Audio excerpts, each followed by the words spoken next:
ఓం శ్రీ గణేశాయ నమః. యోగ గణపతి శ్రీ మహాగణపతి అవతరించిన రూపాలలో 30వ అవతారమే శ్రీ యోగ గణపతి.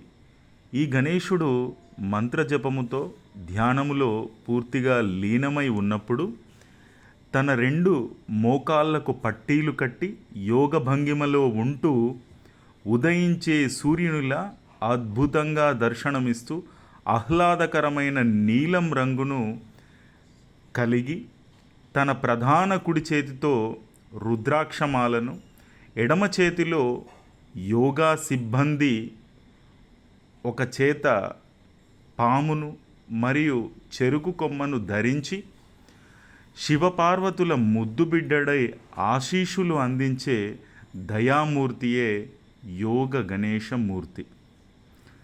తమిళనాడులోని తిరుపుంగూరులోని శివలోకనాథన్ ఆలయం, నందనార్ ఆలయంలో యోగ గణపతిని పూజించడం వల్ల సర్వశుభాలు అందించి తన భక్తుల శ్రేయస్సు పట్ల తానే స్వయంగా చాలా శ్రద్ధ వహిస్తాడు, వారి ప్రార్థనలను వింటాడు మరియు వారి సమస్యలను తన అపారమైన యోగ శక్తుల సహాయంతో పరిష్కరిస్తాడు. అందువల్ల అతని ఆరాధన ఖచ్చితంగా అన్ని రకాల కష్టాల నుండి రక్షణను అందిస్తుంది మరియు భక్తులకు వారి ఆందోళనలు మరియు చింతల నుండి ఉపశమనం కలిగిస్తుంది.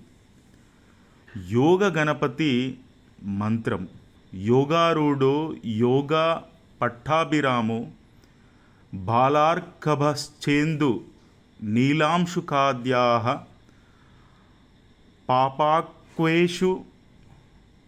పాపాక్వేషుమ్యో గదాంద దధానో పాయానిత్యం యోగ విఘ్నేశ్వరో నః.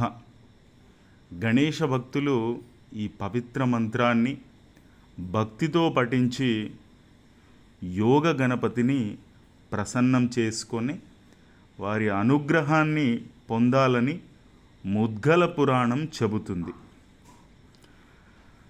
భక్తులకు విజ్ఞప్తి: క్రింద డిస్క్రిప్షన్లో యోగ గణపతి యొక్క మూల మంత్రాన్ని ఇస్తాము.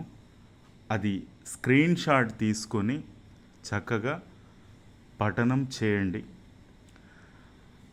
అంతేకాకుండా ప్రతి సంకష్టహార చతుర్థికి ఒక్కో గణపతి విశిష్టతను మనం మున్ముందు కార్యక్రమాల్లో చెప్పుకుందాం.